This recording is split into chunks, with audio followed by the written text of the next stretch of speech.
They wore the runes of the devil. They came from every corner of a broken continent, from the cold farmlands of Norway and the fog-choked streets of London's occupied allies, from French villages crushed beneath German boots, from the plains of Hungary, from Ukrainian towns scorched by two armies. They came hungry, disillusioned, sometimes angry at their own governments, sometimes simply desperate for a meal, a uniform, a cause to belong to. By 1945, almost 900,000 non-Germans had taken the oath to Adolf Hitler and pinned the twin lightning bolts of the SS on their collars. They called themselves volunteers. The world would later call them traitors. Some believed in the Reich's promises. Others were drawn by propaganda so seductive that it wrapped itself in patriotism and faith. They were told they were defending Europe from the red tide of Bolshevism, that they were the new crusaders saving civilization from the East.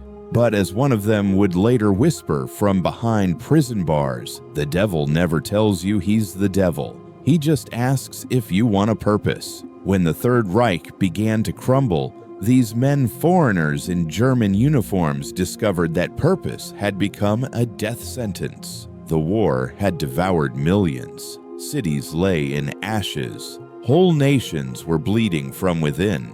And somewhere amid the ruins, these foreign SS divisions made up of boys barely out of school and men old enough to be their fathers were trying to decide how to survive a surrender that no one wanted to accept. Germany collapsed in 73 days. 73 days that felt like the unraveling of civilization itself, as Allied tanks thundered toward Berlin and the Red Army swallowed the East Hitler's dream, burned to cinders. The Führer was dead. The Reich was gone. And yet, for the men who had fought beneath the black banners of the SS, the war was not over. It was only changing shape. Because what came next was not peace. It was punishment. It was retribution dressed as justice. Foreign SS volunteers had no home to return to. In Norway, they were branded as monsters. In France, as traitors. In the East, they were called war criminals destined for the firing squad without trial. The world had no place for them, neither the victors nor the vanquished. When the guns stopped firing in May of 1945, nearly 1 million men found themselves caught in a nightmare without a flag. Many tried to destroy their papers, bury their uniforms, blend into refugee columns. Others chose to fight to the last bullet. A few, broken by fear, turned their guns on themselves. But for most, survival meant one thing: run west. Run toward the Americans, toward the British. Because everyone knew what happened when the Soviets took prisoners. The Red Army had no mercy left to give. They remembered the villages burned by the Waffen SS.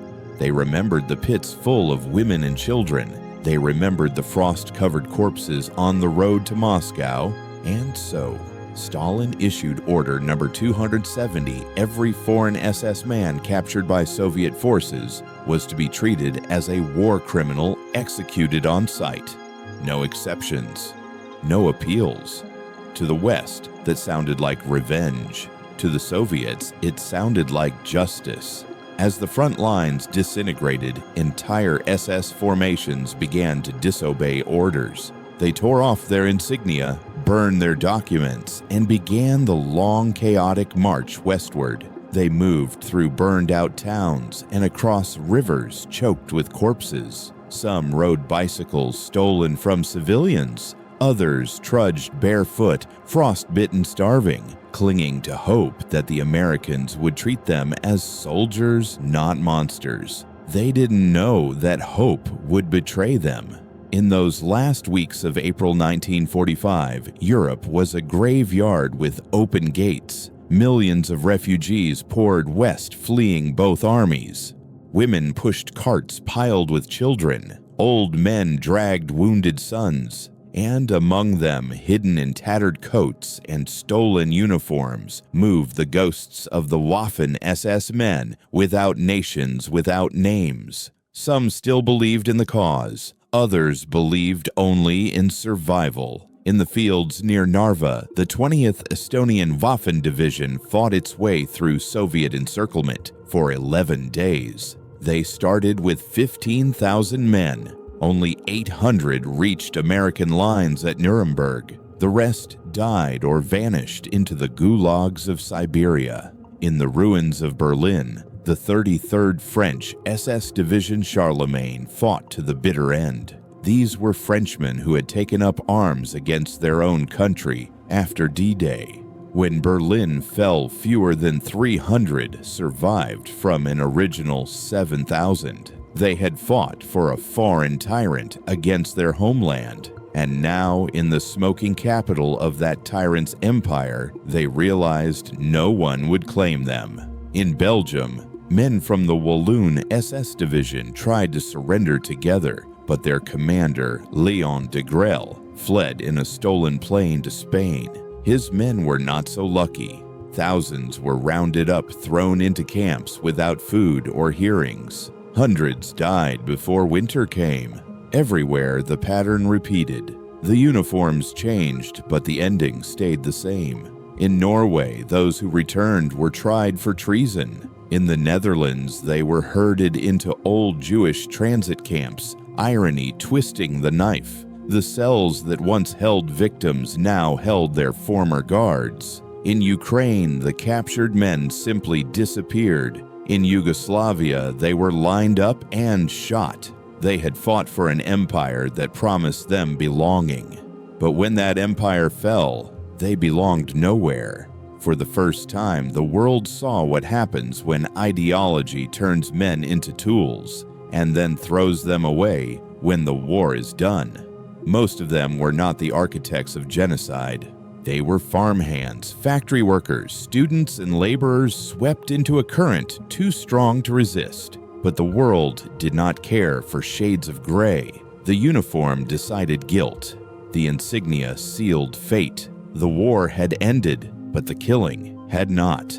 Behind every statistic was a human story. A young Dutch recruit who joined for pay to feed his family. A French boy whose father was shot by communists and saw the Germans as protection. A Bosnian Muslim who thought he was defending his faith from the Soviets. A Ukrainian peasant who dreamed of an independent homeland and saw the SS as his only path. Different tongues, same mistake. They had trusted the Reich. And now the Reich was gone. When American patrols encountered these scattered bands of foreign SS troops, confusion reigned. Were they enemies, or victims, prisoners of war, or criminals? No one had answers, only orders. And so the Allies built camps, temporary at first, then permanent. Barbed wire went up where wheat once grew. In those camps, hope began to rot. Rumors spread like infection that the Soviets were coming, that the British were handing prisoners over, that the Americans were keeping lists of names for Moscow. Men who had surrendered under white flags now watched trains arrive at night, taking away their friends never to return. They had gambled on mercy and lost. By the summer of 1945, the foreign volunteers of the Waffen SS realized that the end of the war was not the end of their suffering. For them, peace was only another kind of battlefield, one where survival depended not on strength or courage, but on secrecy, silence, and luck. Some managed to escape across borders using forged papers. Others hid in monasteries or under false names. A few even found passage to South America through the same networks that would later rescue Nazi officers. But most were trapped, hunted by the nations they had betrayed, and despised by the one they had served. Their war had turned inward. Now it was a war against memory itself, because the world that emerged in 1945 did not want their stories. It wanted vengeance. It wanted forgetting. And so, in the rubble of Europe, The line between justice and revenge began to blur. The victors built their courts, their gallows, their narratives, and in every occupied city, whispers spread, they wore the runes of the devil. Let them hang. But the truth, as history would show, was more complicated and far darker. For when the dust settled and the trials began, even the righteous found their hands were not clean. And that is where our story truly begins. Because to understand what happened to those who wore the wrong uniform, we must first understand why they wore it at all. The promise of the Reich. Before the war consumed them, it began with a promise that sounded almost noble to those who had lost everything after the last war. Across the ruins of Europe in the 1930s, there was hunger everywhere. Factories stood silent. Crops failed, old empires had crumbled into weak republics. In the cafes of Paris and the frozen streets of Oslo, young men talked of betrayal, how their nations had failed them, how democracy had starved them, how the communists threatened to burn it all again. And then came a voice from Berlin, strong, confident, certain. It spoke of order, purpose, unity. It spoke of a Europe reborn. To the broken, that voice sounded like salvation. Germany had become the center of gravity for a desperate continent. It promised jobs bred identity, and for many outside its borders, it promised revenge. Revenge against the Soviets who had crushed uprisings against the chaos of socialism, against poverty itself. The propaganda was meticulous. The language was universal. It didn't speak to Germans alone, it spoke to anyone who felt abandoned by the modern world. In Belgium, posters showed blonde men standing shoulder to shoulder with the slogan, "Defend Europe from the Red Plague." In France, pamphlets called the Waffen SS the European Army of the Future. In the Netherlands, recruiters promised adventure, steady pay, and the chance to fight for Christian civilization. In the East, the message was simpler. Fight the Bolshevik, free your homeland. And so the dream spread. By 1943, entire divisions of foreigners wore the SS runes.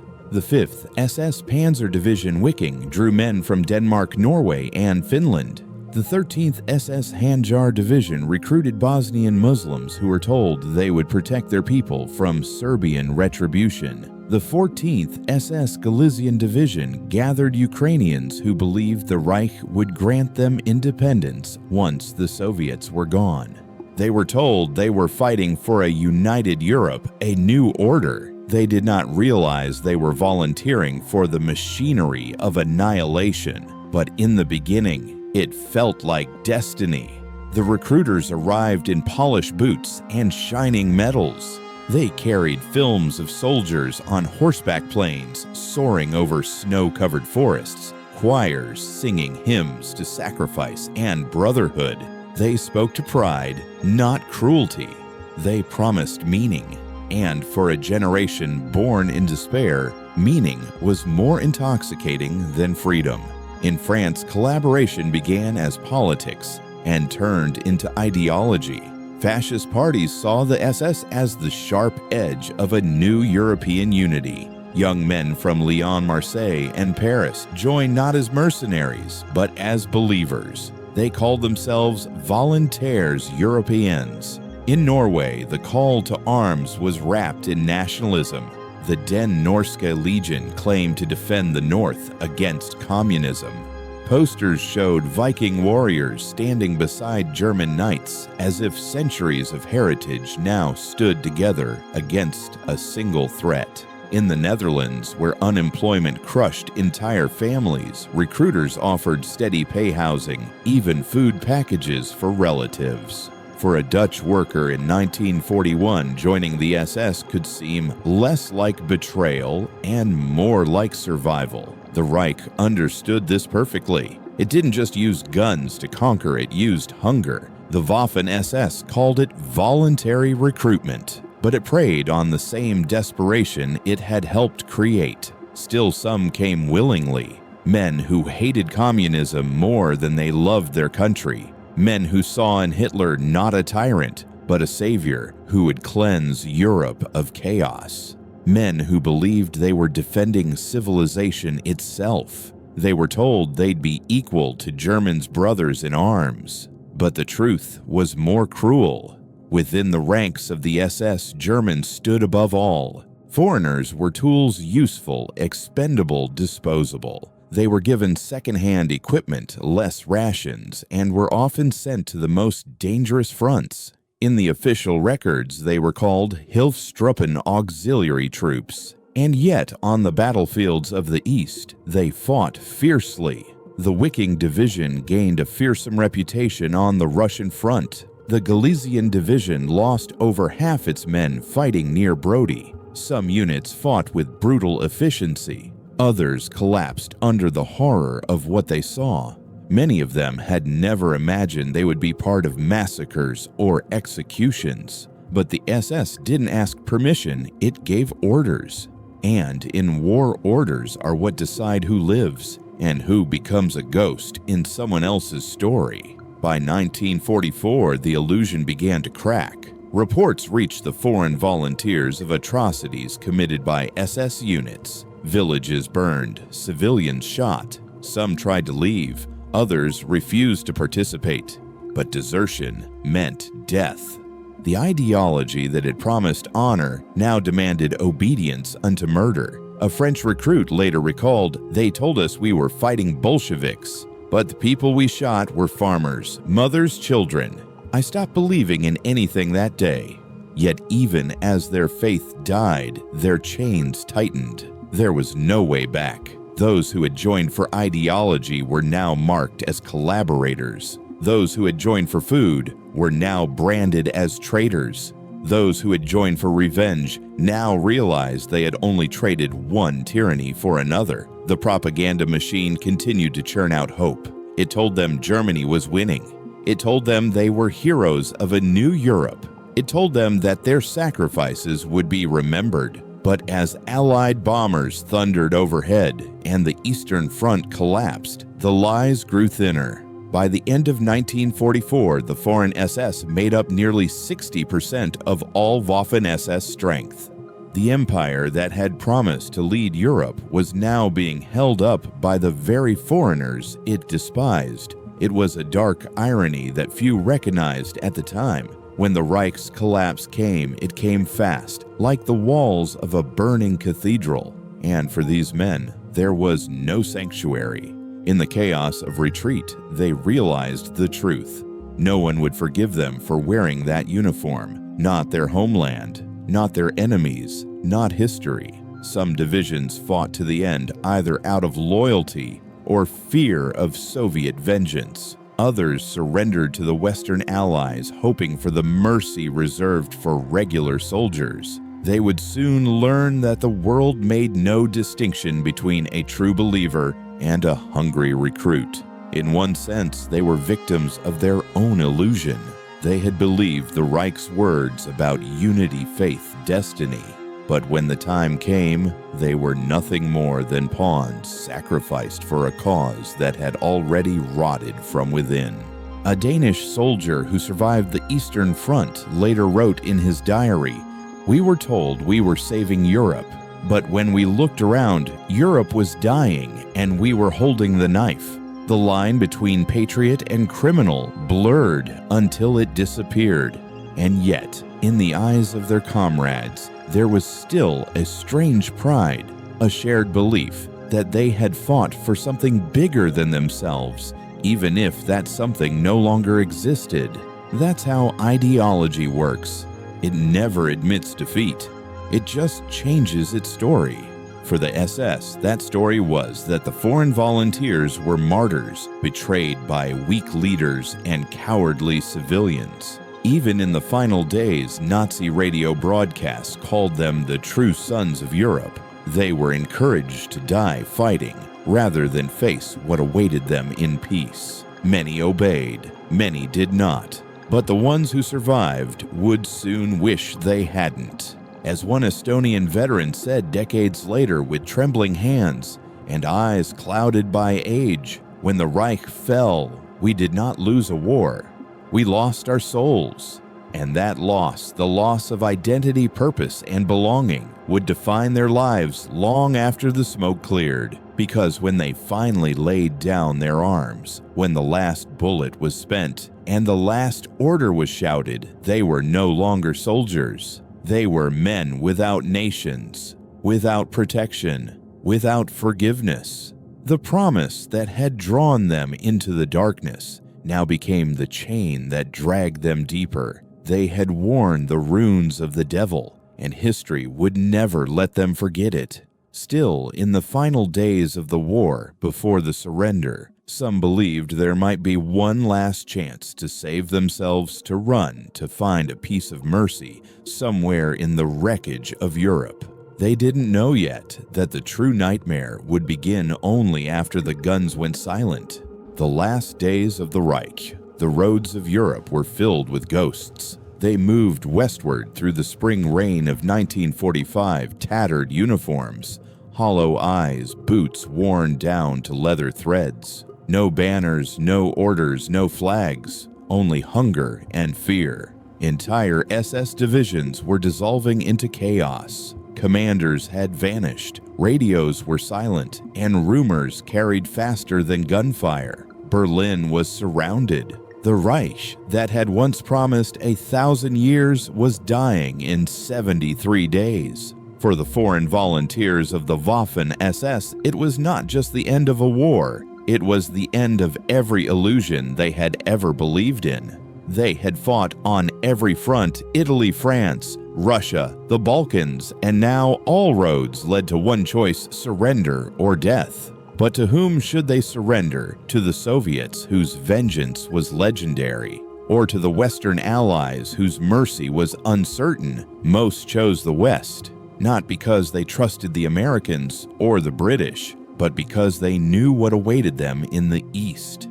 In the East, there were no trials, no prisons, only the ground and the guns. So they ran. They tore off insignias, burned papers, stole civilian clothes, and followed the sound of artillery fading toward the western horizon. Among them marched the 20th Estonian Division, a ghost army of exhausted men who had fought 11 days through Soviet encirclement near Narva. They started with 15,000 soldiers. Only 800 reached the American lines near Nuremberg. The others were cut down in forests, drowned in rivers, or dragged to the gulags. For those who reached the American camps, the sight of the stars and stripes waving over the barbed wire felt like salvation. But salvation, they would soon learn, was just another word for captivity. In Berlin, the French SS Division Charlemagne made its final stand. They fought in the ruins of the Reich Chancellery, defending a dream that had already turned to dust. Out of 7,000 men, fewer than 300 survived. Some were captured by the Soviets, others by the Americans, and a few slipped back into France, where the word traitor was written on their foreheads long before any verdict was read. In Belgium, members of the 28th SS Division Wallonia tried to blend with refugees. They hid among the displaced, pretending to be farmers or construction workers, but their German-made boots and accents betrayed them. By the first month after liberation, Belgian authorities had arrested over 4,000 suspected collaborators. No trials, no hearings, just camps, cold cells, and starvation. Hundreds died before winter came, unburied and unnamed. In Norway, the remnants of the Nordland Division faced their own reckoning. They had fought in Berlin until the last shell fell.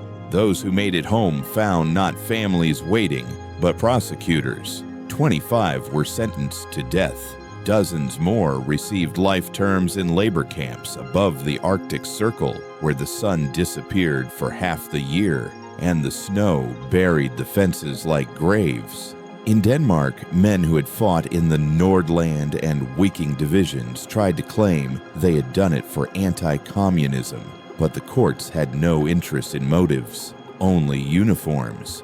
Wearing the black collar tabs was guilt enough. In the Netherlands, the foreign SS presence ran deep. 50,000 Dutch had joined the Reich's cause during the occupation.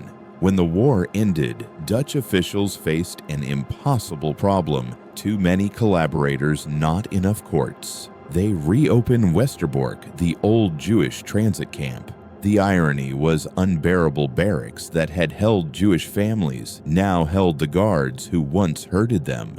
Some prisoners carved words into the wooden walls. Here the guilty sleep, where the innocent once prayed. For those sent east, the horror was wordless. Trains rattled across Poland into the Soviet heartland, carrying men who had once sworn to fight Bolshevism to their deaths inside it. In Ukraine, thousands from the 14th SS Galician Division were captured. Most were never heard from again. Soviet files show train manifests leaving for the Kolyma camps every week. Thousands of names, no returns. A few survivors later wrote that the guards didn't even bother recording deaths. "We were already dead," one said. "The only question was when our bodies would realize it."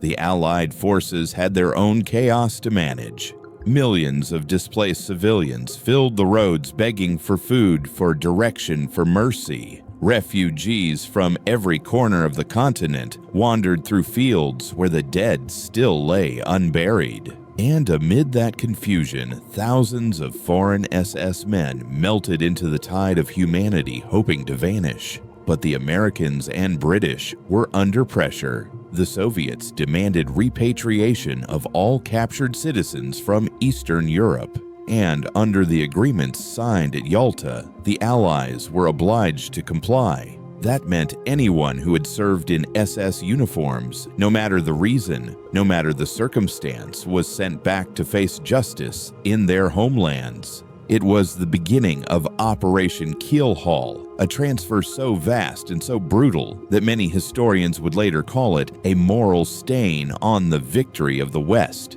Men who had run west to escape the NKVD now found themselves handed directly into Soviet hands by the very armies they had surrendered to for protection. They were dragged from camps at night, loaded onto trains, and delivered to the border. Few ever came back.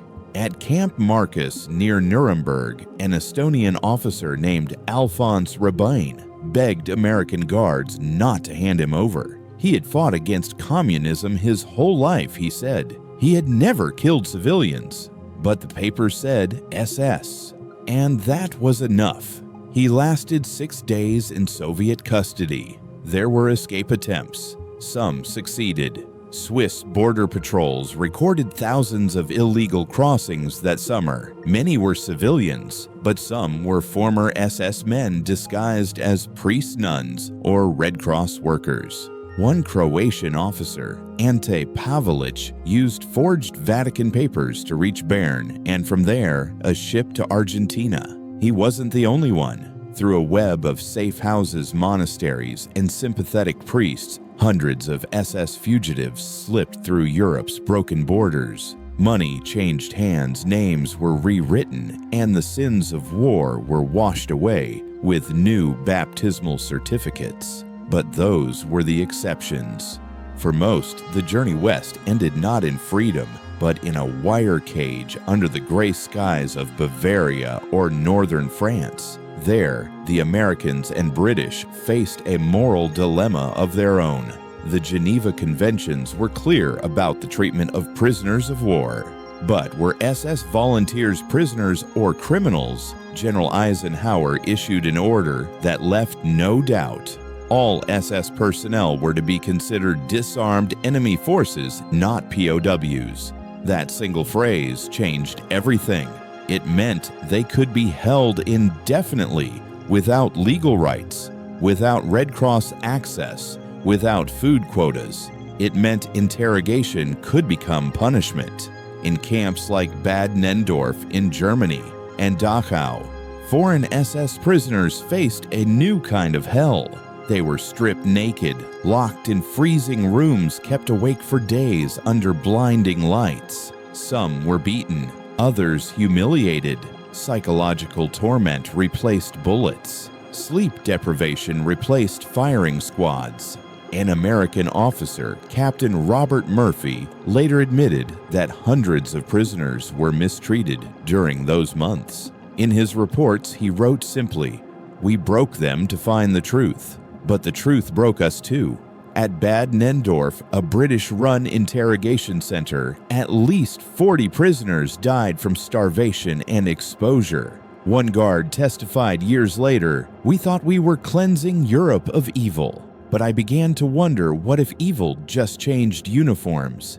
Inside the cages, disease spread faster than hope. Men began to lose their minds. Some clawed at the fences until their fingers bled, begging to be sent anywhere else. Others sat silently staring at nothing as if the war had drained their souls dry." In one camp near Frankfurt, guards played recordings of screaming children through loudspeakers at night to keep the prisoners awake.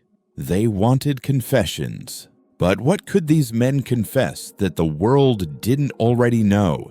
In those cells, the foreign SS discovered the cruelest truth of all that justice and vengeance sometimes speak the same language. Outside, the civilians who had suffered under occupation sought their own reckoning. In France, local resistance groups didn't wait for the courts. They shaved the heads of women who had slept with Germans, painted swastikas on their foreheads, and paraded them through the streets. Men who had worn the SS insignia were dragged from their homes and beaten to death with farm tools. In villages like Oradour-sur-Ver, the church bell tower where Germans once executed hostages now became the gallows for French collaborators. There was no law, only fury. And in that fury, Europe tried to cleanse itself. But the cleansing left new stains. By the winter of 1945, nearly every country in Europe was holding its own trials, its own purges. The names of the accused changed, but the verdicts were the same. Guilty, guilty, guilty. Some deserved it, others didn't. But history had no patience for nuance. As one Danish prosecutor famously said during the trials, "When you wear the uniform of the SS, there is no innocence left to prove." And yet behind those words, there was a question that no one dared to ask. What happens when a man joins the wrong cause for the right reason? In the wreckage of the Reich, that question had no place. The victors had to rebuild. The survivors had to atone, and the ghosts had to vanish. But even in their silence, the story of the foreign SS would not disappear, because what they endured after the war at the hands of both enemies and allies would become one of the most disturbing, least spoken chapters of modern history. The killing had ended, but the suffering had just begun.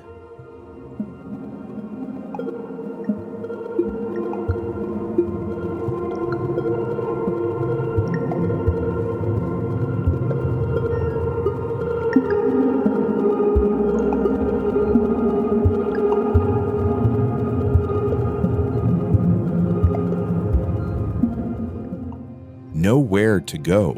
By the time the war ended, Europe had no more mercy left to give. The guns had gone silent, but vengeance still spoke in every language. In the ruins of cities and the fields of the dead, the victors began the slow, brutal work of deciding who deserved to live. For the foreign volunteers of the Waffen SS, there was no country willing to claim them. The Reich was dust. Their homelands called them traitors, and the Allies called them monsters. They had nowhere to return, nowhere to hide, nowhere to begin again. The Allied camps filled quickly that summer. Tens of thousands of captured SS men were packed behind barbed wire in what had once been pastures and railway yards. The guards didn't see soldiers, they saw executioners in uniform.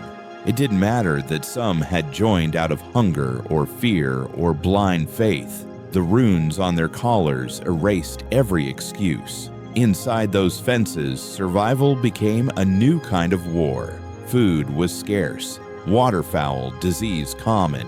Men traded buttons for bread. memories for cigarettes. They whispered rumors that the Soviets were coming to take them, that the British would send them home to hang, that the Americans were keeping lists for the gallows. No one knew what was true. No one dared to hope. In the American zone, interrogations became routine. Each man was asked the same questions: name, rank, unit. Where did you fight? Who gave the orders? Who did you kill? They were told cooperation meant leniency, but few believed it. The interrogators wanted confessions, not explanations, and the difference between the two could mean life or death. In a converted barracks at Camp Dachau, Captain Robert Murphy wrote in his report that the foreign SS prisoners were broken men, more afraid of silence than of pain. Some confessed to crimes they hadn't committed simply to end the questioning. Others held their tongues until they starved. In Britain's Bad Nendorf Interrogation Center, a place few civilians even knew existed, frost crept under the doors and the lights never went out. Men stood naked for hours, shivering until their teeth cracked. Those who collapsed were doused with water and forced to stand again. The official line said it was questioning. The guards called it purification. A British medic later wrote in his diary, "We claim to be the liberators." Yet the smell in those cells was no different from what we found in Belsen. Across the channel in France, vengeance came from the streets. Before any judge could sit, before any law could speak, the people acted. They called it l'épuration sauvage, the wild purge. In the summer of 1945, collaborators were hunted down in villages and towns that still smelled of smoke and blood. Men who had joined the Harlemagne Division or worked for the Gestapo were dragged from their homes. Some were shot against walls, still pockmarked by German bullets. Others were beaten to death with shovels, their bodies left in ditches as warnings. The police rarely intervened. France was cleansing itself in the only way it knew how. In one village, a young woman was paraded through the square with her hair shaved and a swastika carved into her scalp. Her only crime was falling in love with a German soldier. The crowd spat on her as she passed, shouting that she carried the devil's child. That same afternoon, a captured SS sergeant was hanged from the same tree where the Germans had executed French partisans the year before. No one spoke about irony. No one wanted to. In Belgium, camps like Beverlo and Leopoldsburg overflowed with men accused of serving in the Walloon Division. No trials were held. There was no time. Winter came early, and with it, typhus and hunger. 312 men died before Christmas. Their names disappeared into the cold. In the Netherlands, the government tried to make order out of chaos.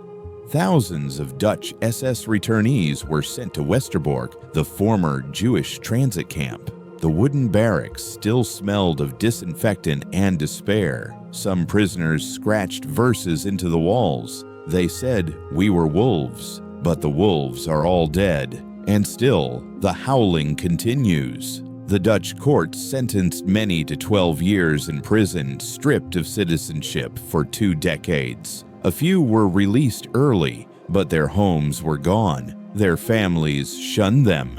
One man, a former grenadier from Utrecht, returned to find his wife remarried, and his children told he had died as a criminal. He spent the rest of his life in silence, living under another name. Further east, silence was impossible. The Soviets preferred efficiency.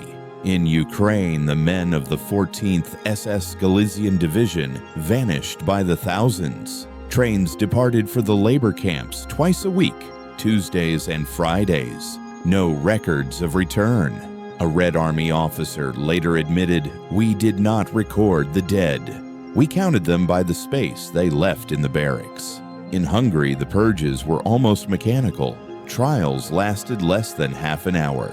The accused stood 5 at a time, their service papers laid out like death warrants. The prosecutor read the charges once for all of them. guilty. The hangings continued from dawn until dusk. By year's end, 2,000 men were gone. In Yugoslavia, there were no trials at all. When British troops handed over 40,000 captured soldiers to Tito's partisans, they believed they were repatriating prisoners of war. They didn't know they were delivering them to mass graves. Columns of men were marched into forest and shot at the edge of open pits. Locals still call them the Bleiburg Dead. Meanwhile, in the West, justice came dressed in paperwork and signatures. In Denmark, special courts sentenced volunteers from the Nordland Division to years of hard labor. Some were executed by firing squad. The executioners were told not to aim for the heart. They were to make it slow. In Norway, prosecutors prepared almost 900 cases. They called it cleansing the nation's conscience. But behind the legal language, the country was also purging its shame. The line between punishment and revenge blurred until it vanished completely. The Allied powers had won the war, but now they were fighting for something far harder to define: moral superiority. Every nation wanted to prove it had suffered righteously. Every nation needed someone to blame. The foreign SS volunteers fit perfectly into that role. They were outsiders in every sense, born in one country, fought for another, now despised by both. They were the convenient villains in a world that needed villains to justify its peace. And so, from 1945 to 1948, Europe turned itself into a vast courtroom without walls. Verdicts were written in ink and in blood. Some prisoners accepted their fate with a kind of weary dignity. Others clung to the belief that history would one day understand them. A few even claimed that they had tried to protect civilians sabotaging German orders, warning locals before raids. Their pleas vanished into the archives unread. A Danish officer named Knud Martensen confessed to secretly passing information to the resistance, hoping to save his men. It made no difference. The judge told him that wearing the SS uniform had already condemned him. He received 15 years. He served 10. He never spoke again about the war. In prison cells across Europe, psychiatrists began noticing patterns among the defendants: nightmares, hallucinations, suicide attempts. Dr. Viggo Christensen, who examined Danish SS veterans, wrote, "They were not insane. They were lost. They could not understand why the world had changed its definition of evil after they had already paid for it." For those who escaped execution, life after release was a slow disappearance. Some emigrated under false names, working as farmhands, miners, or mechanics. Others lived as exiles in their own towns, ignored by neighbors who once cheered the Reich's promises. A handful found sanctuary in unlikely places. Franco's Spain opened its doors to a few thousand, calling them political refugees. Argentina, under Perón, went further, granting asylum to anyone with technical skills, no questions asked. Among them were entire SS units quietly resettled in the Pampas under new identities. The war had followed them across the ocean, invisible, but never gone. The Vatican's involvement was whispered about, but rarely proven at the time. Priests in Rome issued new baptismal certificates, rewriting sinners into citizens. Ships left Genoa carrying passengers whose papers bore unfamiliar names but familiar faces. They called the network the Rat Line. To some, it was mercy. To others, complicity. Decades later, a ledger found in a monastery would reveal the truth. More than 300 foreign SS officers escaped Europe this way between 1945 and 1950. Each paid 5,000 Swiss francs for the privilege of disappearing. History never learned how many of them lived to old age or whether sleep ever came easily again. For those who remained in Europe, time itself became the slowest punishment. The years passed. New wars began. Old wounds hardened into silence. And yet beneath the silence, the soil remembered. In the forests of Slovenia, farmers found bones tangled in roots. In Hungary, rusted dog tags surfaced after heavy rains. In Belgium, a plow struck metal and unearthed a belt buckle marked with the SS lightning bolts. The men who once wore them were long gone, but the earth kept their secrets faithfully. When survivors of those post-war camps were finally interviewed decades later, their stories carried the same refrain. We were punished for choosing the wrong side. Yes, but no one asked why we chose it. Some spoke without bitterness, others with none left to hide. They had been young, poor, angry, manipulated, each word another layer of justification that time refused to grant them. Because in the eyes of the world, forgiveness is a privilege, not a right. And so they lived the rest of their lives on the margins of history ghosts, in plain sight. Men who had outlived both their crimes and their punishments. The war had ended, but the reckoning never did. Europe rebuilt its cities and its pride, but underneath the graves remained. Beneath every new foundation, every cobblestone street, the bones of the century whispered a single question: who truly deserved to die? No one answered. Perhaps no one ever will. Justice or revenge? The war was over, but the trials had only just begun. In courtrooms across Europe, the victors built their own kind of battlefield, one where words replaced bullets, and justice wore the face of revenge. From Oslo to Paris, from Copenhagen to Budapest, the sound of hammers striking wood echoed like distant gunfire. The world had to judge itself, and it did so with fury. France was among the first to begin. General de Gaulle's provisional government established special tribunals to cleanse the nation's honor. They called them cours de justice. To the public, they symbolized righteousness. To the accused, they felt like guillotines with paperwork. The first cases moved fast. Pierre Laval, the son of the Vichy prime minister, stood accused of treason and intelligence with the enemy. He had joined the Waffen SS Hunter Regiment. His trial lasted 47 minutes, sentenced death by firing squad. Crowds gathered outside the prison to celebrate when they heard the shots. France, they believed, was washing itself clean. But in reality, the blood didn't wash it, only stained differently. The purge spread far beyond the courtrooms. Between 1944 and 1946, over 22,000 summary executions took place across France, most without any legal record. Former collaborators were dragged from beds, beaten in the streets, strung up from lampposts, or left hanging from church towers. Many had never held a weapon.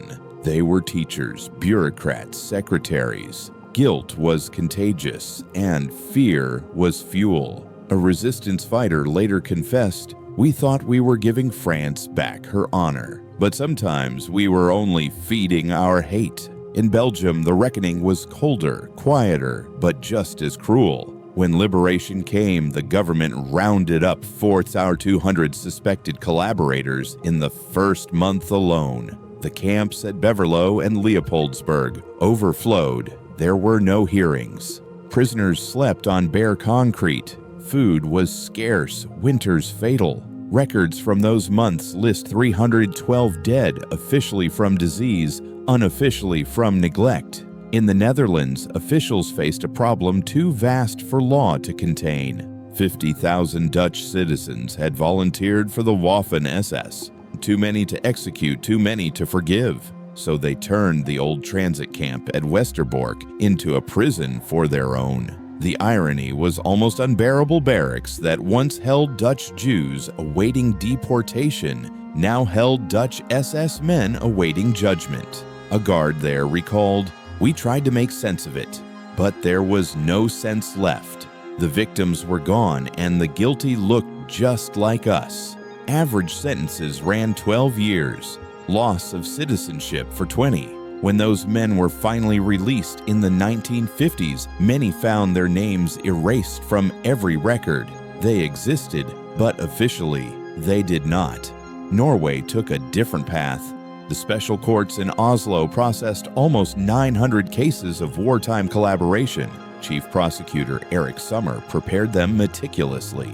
Every file told a story of choice and consequence. 25 death sentences were carried out, 47 life terms handed down.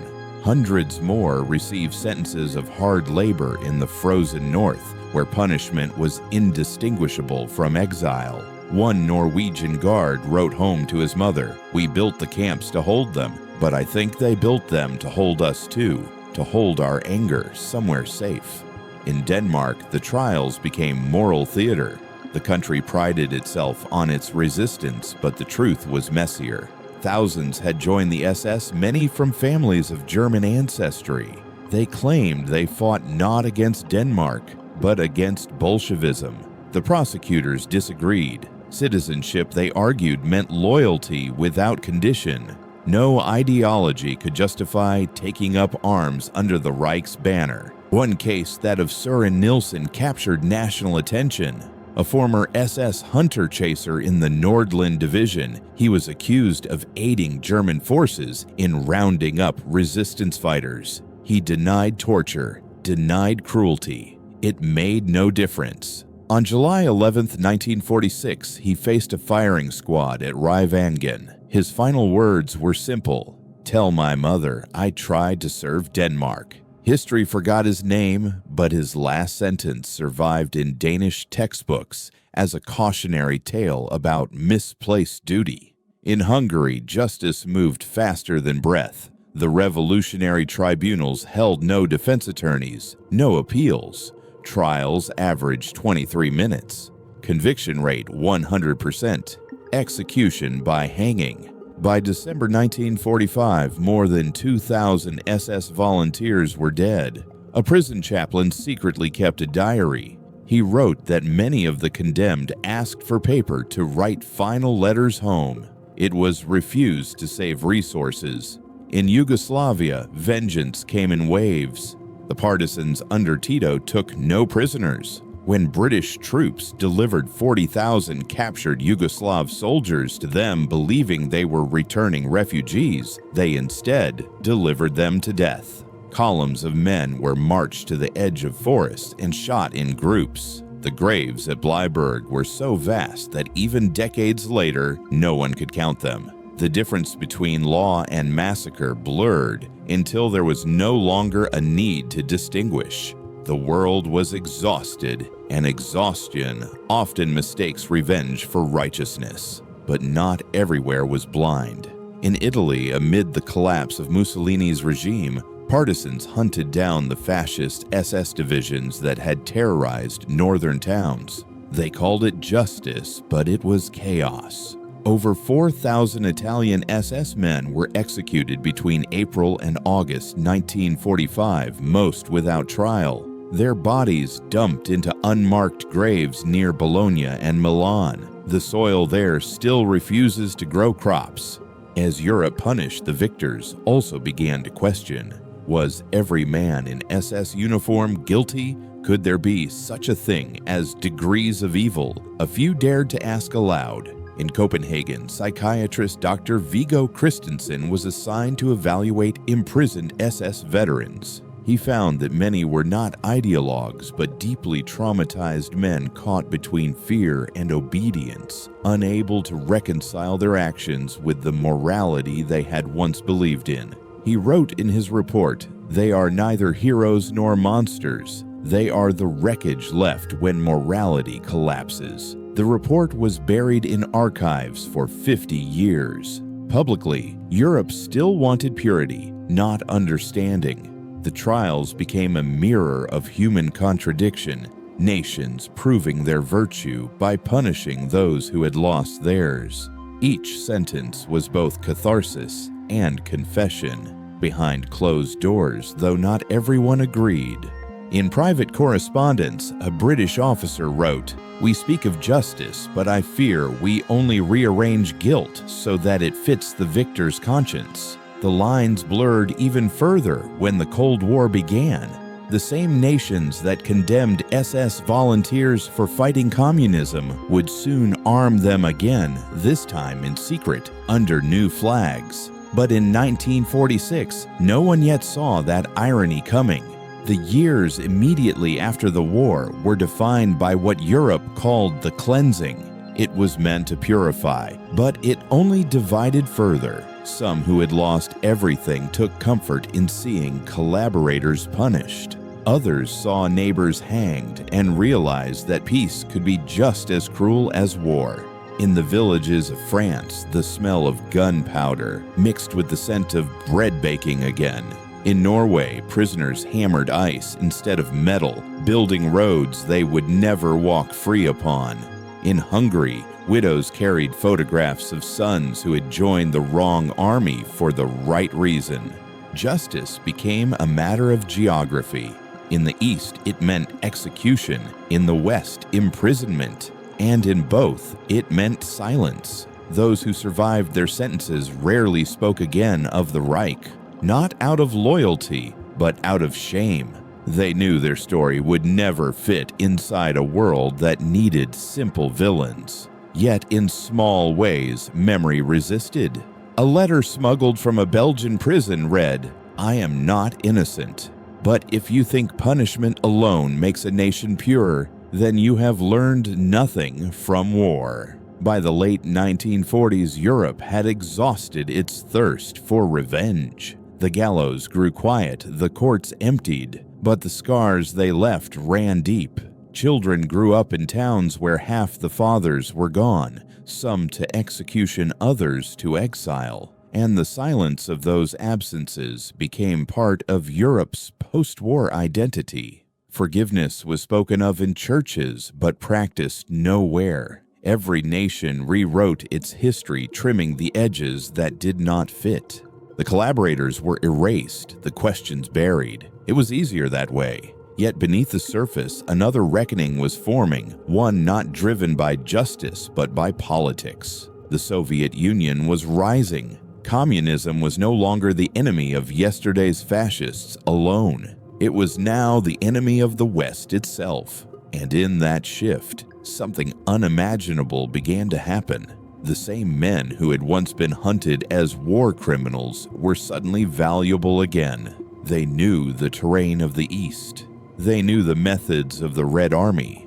They spoke the languages, remembered the roots, understood the fear.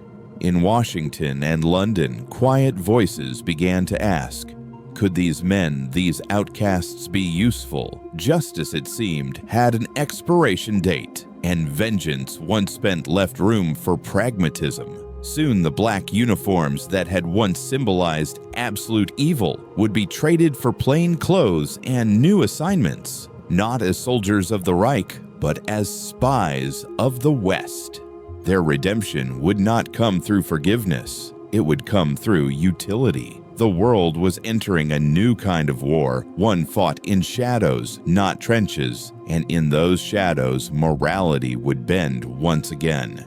The Vatican's shadow. When the guns fell silent and Europe began counting its dead, a different war was quietly unfolding, one of paperwork, money, and faith. It was a war fought in silence through corridors of power and cloisters of stone. While tribunals punished the guilty, others worked to erase them. Beneath the domes of Rome, in monasteries untouched by bombs, a shadow network took shape. It would come to be known by one name whispered among survivors and historians alike, the Rat Line. At first, it was said to be charity, a Christian effort to help refugees displaced by war. Millions wandered through the ruins of Europe. Then widows, orphans, ex-prisoners, and the homeless. To distinguish a refugee from a fugitive was not always easy.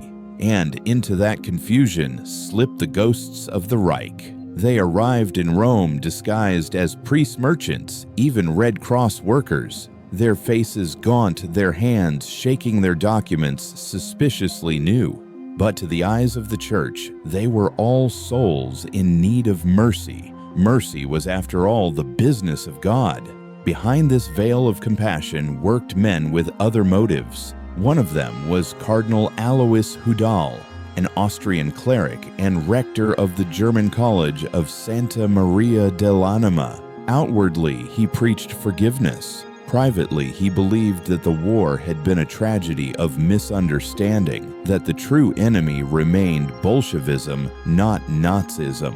Hudal used his position to shelter fugitives, men whose names filled Allied wanted lists. Through contacts in the Red Cross and sympathetic diplomats, he arranged travel documents and safe houses. His handwritten notes, later discovered in 1978, read like a secret ministry of absolution aid to refugees and ex-soldiers, no questions asked about past activities. The Church must provide mercy when states cannot. It was mercy with a price. 5,000 Swiss francs for a new name, a baptismal certificate, and passage across the sea. No confession required. From the monastery, the fugitives were sent to boarding houses in Rome's Trastevere district's safe homes, marked only by small crosses above the doors. There, they waited for forged papers, Red Cross passports printed in a small shop on Via dei Cappuccini. The documents were good enough to fool border guards and even Allied patrols. To the eyes of bureaucracy, redemption could be typed on a form. Every month, ships left the port of Genoa carrying 20 to 30 passengers bound for Buenos Aires, Santiago, or Montevideo. Each bore a new identity, a new history. Each carried with them the silence of their crimes. Among them were high-ranking SS officers, executioners, camp guards, and ideologues who had sworn eternal loyalty to the Führer. But there were also hundreds of lesser men, foreign volunteers who had served in SS divisions, men from Ukraine, Croatia, Hungary, and Belgium, each terrified of the hangman's noose that awaited them if caught. They fled not to seek power, but to survive. In their minds, they were no longer soldiers, but hunted animals. The Vatican's role in their escape has been debated ever since. Some argue it was deliberate, a political move to save good Catholics from Soviet retribution. Others claim it was chaos and compassion tangled together, priests helping anyone who asked blind to what uniforms those men had once worn. But the documents tell a colder truth. Cardinal Hudal was not alone. He was part of a network stretching through Austria, Switzerland, and Spain. Its mission was clear: protect the remnants of fascism from the rising tide of communism. For in 1946, the new enemy was no longer the swastika, it was the Red Star. Spain, under General Franco, opened its gates to these refugees. More than 12,000 former SS men found shelter there, working as engineers, miners, and factory supervisors. They blended into society, some openly, others in disguise. Franco considered them fighters for Christian Europe. The Vatican saw them as souls rescued from atheistic communism. The Allies saw them as problems best forgotten. From Spain, many continued onward to South America. Argentina, under President Juan Perón, issued Decree 8978 granting automatic asylum to European technicians and professionals. No background checks were required. Among the thousands who arrived were an estimated 3,000 foreign SS volunteers, Croatians, Ukrainians, Hungarians, Belgians, whole units transplanted into new lives under foreign skies. They brought their skills, their fears, and their secrets. In the Pampas, they built farms and factories. In Buenos Aires, they opened cafes where old songs were sung quietly in German. Some raised families and lived in peace. Others became part of a new network of silence, protecting each other, never speaking of the war. A few, however, carried on their beliefs. In exile, they rewrote their own history.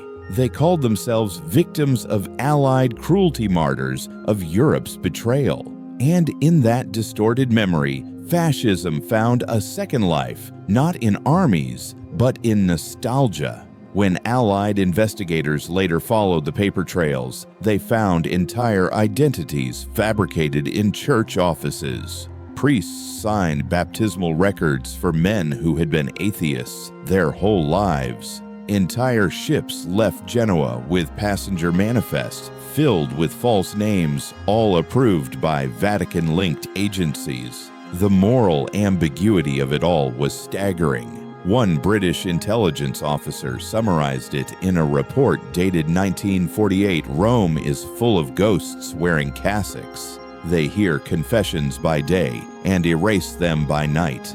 Still not all within the church agreed with what was happening. Some priests denounced the rat line as a corruption of faith. One Franciscan friar, Father Giacomo Mandelli, tried to expose the operation, writing letters to his superiors. "We are saving murderers under the sign of the cross. This is not mercy, it is blindness." He was reassigned to a remote parish. The letters were never answered. By 1950, the rat line had reached its peak. Ships departed monthly. Money changed hands in the quiet corners of banks. The world was rebuilding, and the past was slipping away like sand through a fist. For the fugitives who reached South America, life was a strange kind of purgatory. They were free but not forgiven, haunted by nightmares, mistrustful of neighbors, terrified of being recognized. They lived under borrowed names, their old medals buried in boxes beneath floorboards. Some found religion in exile, clinging to the same faith that had saved them. Others renounced it completely, convinced that God had long ago turned his face away. Years later, when the Vatican's archives began to open, historians discovered the magnitude of what had happened. The rat line had helped hundreds, perhaps thousands of men escape justice. And though many within the church had acted out of compassion, others had done so out of ideology or fear or simply convenience. The irony was tragic. The institution that had survived centuries preaching redemption had become for a brief moment a sanctuary for those the world could not forgive. The Vatican itself never fully acknowledged the operation. It called it the work of rogue clerics, well-meaning men caught in chaos. Perhaps that was true. Or perhaps it was easier to let the shadows keep their secrets. What cannot be denied is that the rat line existed and that it changed the course of post-war history. It allowed remnants of the SS to scatter across the world, carrying with them fragments of the ideology they once served. It blurred the lines between faith and complicity, mercy and denial. And in doing so, it raised a question that still haunts the conscience of modern Europe. How far should forgiveness go when justice has not yet been done? For those who fled, the question never left them. For those who stayed behind, it became a wound that never healed.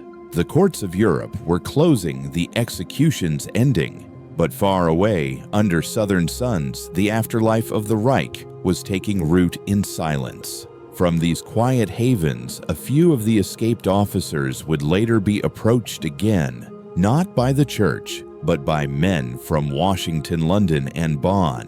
Men who saw them not as criminals, but as assets in a new kind of war, one that had no front lines and no treaties, only shadows. The world was preparing for another struggle, colder, but no less ruthless. And once again, morality would bend to the needs of power. The Cold War, enemies become allies. The flames of one war had barely gone out before another began to glow in the ashes. Europe was divided again, not by front lines of soldiers, but by front lines of ideology. The flags changed, the names changed, but the fear was the same. By 1947, the map of the continent looked like a wound stitched in two colors, red in the east, blue in the west. The Soviets had taken half of Germany, Poland, Czechoslovakia, Hungary, Romania, and the Balkans. The West, desperate to contain the spread, needed eyes behind the Iron Curtain, men who knew the terrain, the languages, the patterns of Soviet troops. And so quietly, the unthinkable happened. The same men who had once been condemned as the monsters of Europe were summoned out of exile and prison, not for forgiveness, not for freedom, but for usefulness. The Americans called it Operation Bloodstone.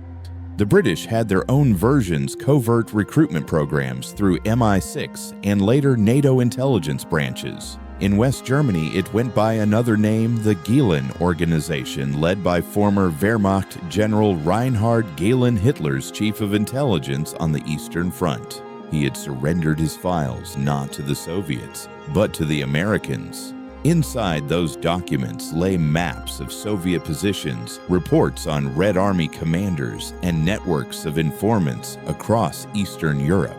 To the CIA, born in those same years, Gehlen's knowledge was priceless. Soon, his organization became the skeleton of West Germany's new intelligence service, the Bundesnachrichtendienst, or BND. Its first members, hundreds of former SS Gestapo and Abwehr agents, men who had served the Third Reich and survived it. Justice had found its price, and it was denominated in information.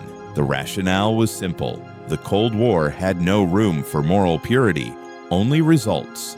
Communism was now the greater evil, and anyone who had once fought it, no matter under whose flag, could be turned into an ally.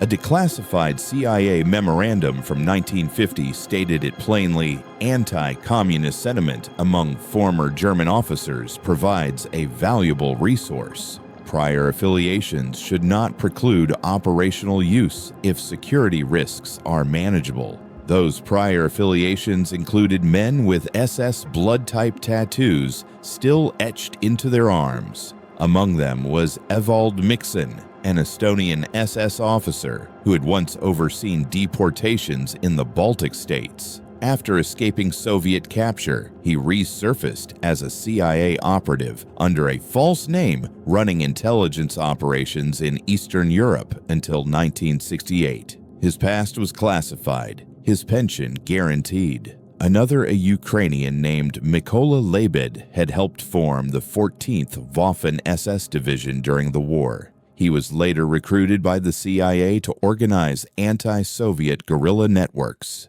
American officials described him as a well-known sadist, but still considered him useful. His reward was U.S. citizenship and decades of quiet work for the agency. Across Western Europe, similar stories unfolded. British intelligence employed former SS translators and interrogators because they spoke Russian better than any Oxford graduate. French counterintelligence used ex-collaborators to track Soviet agents in the industrial north. The Vatican, still haunted by its own shadows, looked the other way. The war criminals of yesterday became the informants of today. It was not redemption, it was transaction. The Western powers justified it as pragmatism. The Soviets called it hypocrisy.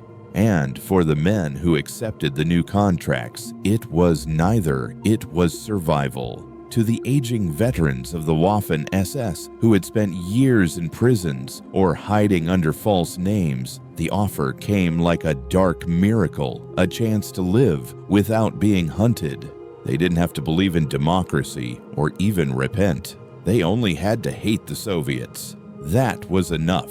The CIA built networks across the newly formed borders, spies, couriers, and informants who could move unseen through villages still scarred by war. Many were Eastern Europeans who had once worn German uniforms. Now they carried Western credentials and new code names. The irony was unbearable. Men who had once burned villages in the name of anti-communism were now paid by America to distribute anti-communist leaflets. Former SS officers trained new agents in sabotage, infiltration, and interrogation. They taught the same tactics they had learned under the Reich, this time under a different flag. History had not been rewritten, it had simply been rebranded. In the 1950s, the CIA funded exile organizations across Europe, presenting them as humanitarian committees for displaced persons. Behind their walls, intelligence cells recruited ex-collaborators offering food, money, and freedom in exchange for reports. The West called it containment.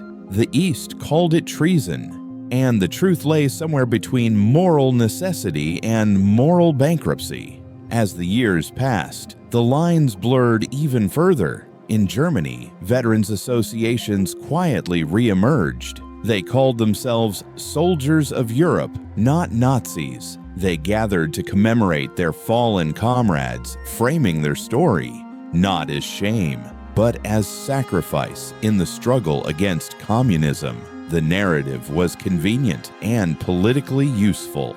West Germany, rebuilding under Allied oversight, needed stability more than purity.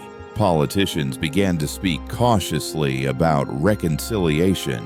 They said not all SS men were criminals, that many had simply been soldiers in a doomed cause. By the 1960s, some of those same men were working in government police and intelligence positions once again. It was as if history itself had decided to go blind. For those who had fought on the Eastern Front, the irony was almost unbearable. They had once believed they were fighting for the survival of Europe. Now, in a twisted way, the same argument was being used to justify their survival. One British reporter writing in 1963 summarized it with grim clarity: "We traded our morals for maps." In the East, the Soviet Union never forgot. Propaganda leaflets depicted the West as a nest of unrepentant fascists. And in a sense, they weren't entirely wrong. Many of the men hiding behind new identities in Madrid, Buenos Aires, or Munich had never faced trial. They lived ordinary lives, teachers, clerks, engineers. But their hands, some whispered, were never clean. The West, meanwhile, maintained silence. Files were sealed, names were redacted, justice was postponed in the name of national security. Only decades later would the truth begin to surface. Declassified documents from Washington and London revealed the full extent of these alliances. Between 1950 and 1965, more than 800 former SS officers had been on Western intelligence payrolls. Their crimes, if investigated at all, were dismissed as irrelevant to current operations. To the public, these were invisible men. To their handlers, they were tools useful until they weren't. The Cold War demanded obedience, not confession. And for many who had once served the Reich, obedience was the one skill they still possessed. But the cost was steep. Some drank themselves into oblivion. Others died in quiet paranoia, convinced the Soviets would one day find them. A few were in fact hunted down by Simon Wiesenthal, the relentless Nazi hunter, whose files named over 4,000 escaped collaborators. He called his campaign Operation Last Chance. But time more than justice was the true executioner. By the 1980s, most of these men were old. Their secrets had survived longer than their memories. When questioned, they often spoke not of ideology, but of exhaustion. "We served whoever would keep us alive," one said. After the war, survival was the only uniform left to wear. That sentence became the epitaph for an entire generation of moral exiles, men who had been condemned by history, rescued by necessity, and forgotten by both. In the end, the Cold War did not cleanse the past.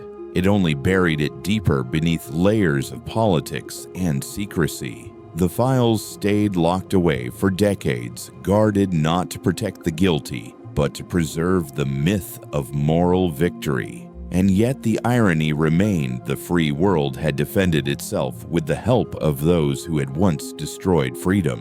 When the Soviet Union finally collapsed in 1991, the silence began to break. Archives, open name surface connections reappeared. For a brief moment, Europe looked again into the mirror of its history and flinched.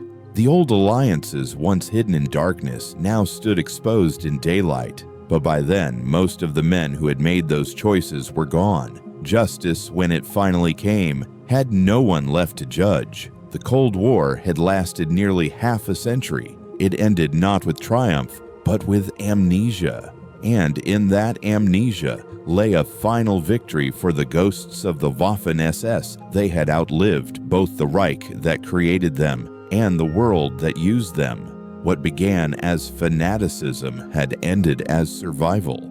And survival history often reminds us is the most amoral force of all.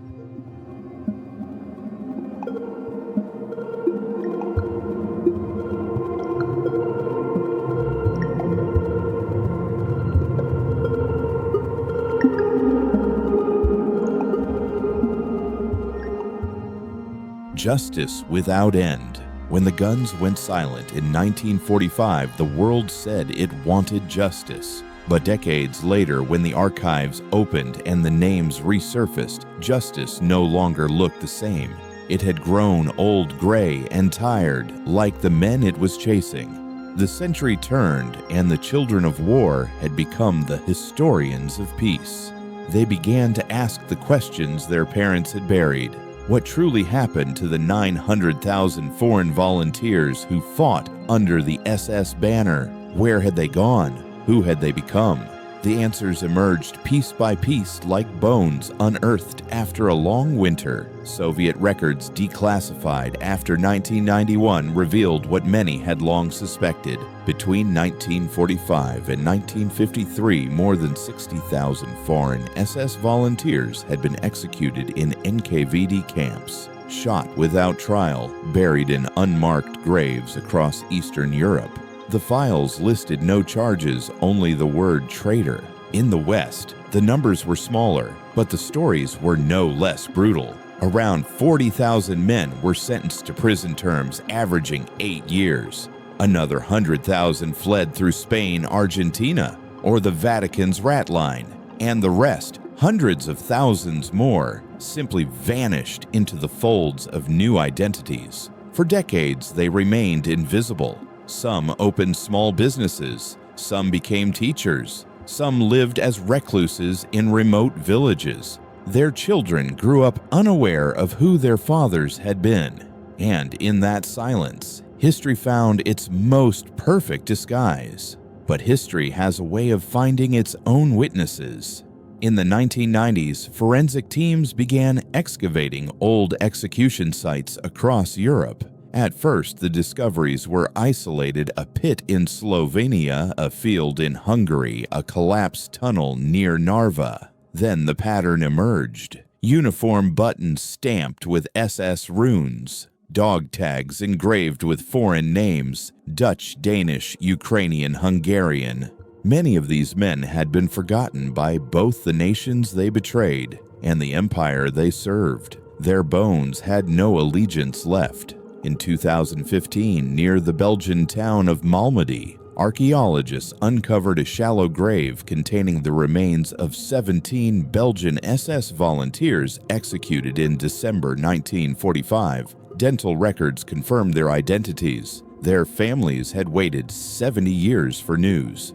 When the remains were finally reburied, there were no flags, no speeches, only silence and rain. Justice at last had come in the form of remembrance. But remembrance was not enough for everyone. The Institute of National Remembrance in Poland launched new investigations into wartime collaborators. Prosecutor Radosław Ignatów filed over 200 cases against surviving foreign SS volunteers since 2000. Most of the accused were in their 90s. Some were too ill to stand trial. Others could not even remember the faces of those they had killed. Still, the trials went on.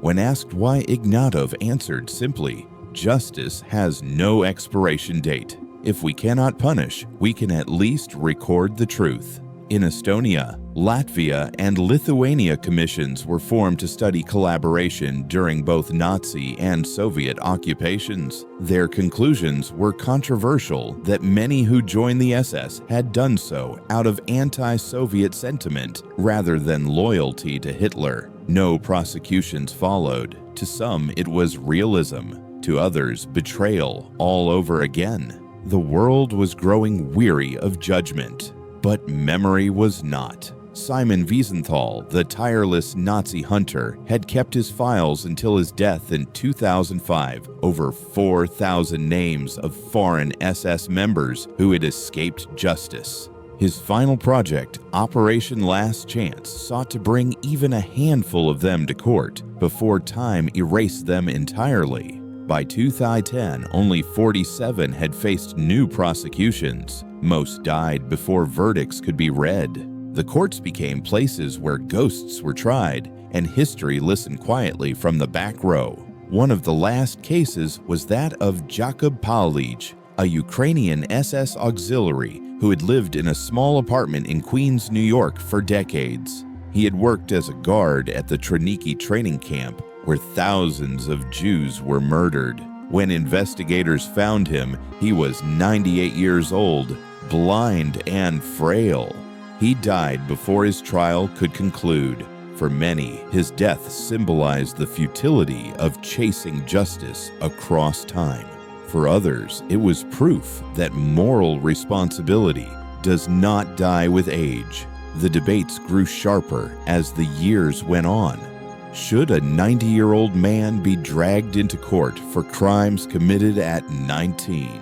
Should mercy replace judgment once the guilty have outlived their punishment? Or is mercy just another word for forgetting? In the classrooms and parliaments of Europe, the argument became a moral inheritance. Each generation drew its own line between compassion and complicity. But the truth was that both lines led back to the same place, a continent still haunted by its own silence. By the early 21st century, historians began piecing together a fuller picture of the foreign SS experience. It was not the story of monsters nor martyrs, but of men trapped in history's most merciless machinery.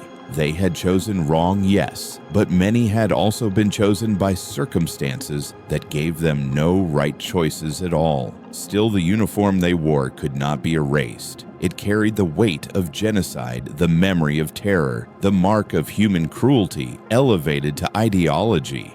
And for that, forgiveness remained impossible. Even now, the archives continue to open. Boxes of old files, once sealed in Washington, Moscow, London, and Berlin, reveal the scale of post-war hypocrisy, the interrogations, the secret repatriations, the Western use of former SS agents during the Cold War. Every new document adds another layer of irony to the moral history of the 20th century. The men who had fled the hangman's rope often lived long enough to see their stories rewritten, not in absolution, but in ambiguity. Some appeared in documentaries, their hands trembling as they spoke of hunger, confusion, fear. Others still denied everything. One former Dutch volunteer told an interviewer in 1999, "They called us Nazis, but I was 19. And I thought I was fighting for Europe. Nobody told us what we were fighting for until it was too late." It is easy from the safety of hindsight to condemn. It is harder to understand how ordinary lives can be twisted into history's darkest shapes. That is the real lesson buried beneath the graves and documents. Evil does not always wear conviction. Sometimes it wears confusion. When the final trials ended in the early 2020s, prosecutors spoke to nearly empty courtrooms. Reporters were few, witnesses fewer. Most of the accused died before sentencing. The gavel fell in silence, echoing in rooms where justice had outlived its audience. And yet, those last moments mattered, not for the verdicts, but for what they said about memory, that humanity still felt the need to reckon, even when there was no one left to punish. The story of the foreign SS is not only one of guilt, but of what guilt does to nations, to consciences, to truth itself. It shows how easily morality can be rewritten by survival, how history can hide behind flags and faith, and how long it takes for a lie to die. When the last archives are opened, when the last graves are found, when the last name is spoken aloud, perhaps then the war will finally end. but maybe it never will. Maybe that is what it means for justice to have no end. Not vengeance, not punishment, but the eternal refusal to forget. In the ruins of time, what remains are not verdicts, but echoes. Echoes of boots on snow. Echoes of trains leaving stations. Echoes of prayers whispered by men who no longer knew which God to address. They fade slowly into the hum of modern life, into the quiet clicking of computers cataloging the past, into the murmur of classrooms where students read the words and wonder how it happened. And as they read, the same question lingers passed down through generations like a curse and a warning. How many times must we learn that peace built on forgetting is only another kind of war?